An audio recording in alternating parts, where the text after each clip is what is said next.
તો ઝારખંડને આજે 14મા મુખ્યમંત્રી મળવા જઈ રહ્યા છે। હેમંત રાજ્યના મોરહાબાદી ગ્રાઉન્ડમાં રાજ્યના 14મા સીએમ તરીકે શપથ લેવા જઈ રહ્યા છે।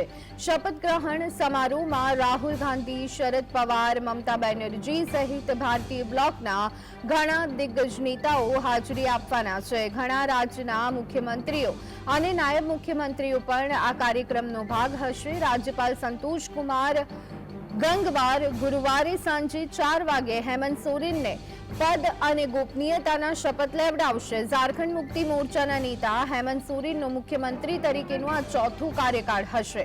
સોરેને તાજેતરમાં યોજાયેલી વિધાનસભા ચૂંટણીમાં 39,791 મતોના માર્જિનથી ભાજપના ગમલિયાલ હેમ્બ્રોમને હરાવી અને 12 બેઠક જાળવી રાખી હતી। જેએમએમની આગેવાની હેઠળના ગઠબંધને 81 સભ્યોની વિધાનસભામાં 56 બેઠકો મેળવી અને જીત મેળવી હતી, જ્યારે ભાજપના નેતૃત્વવાળી એનડીએને 24 બેઠકો મળી હતી।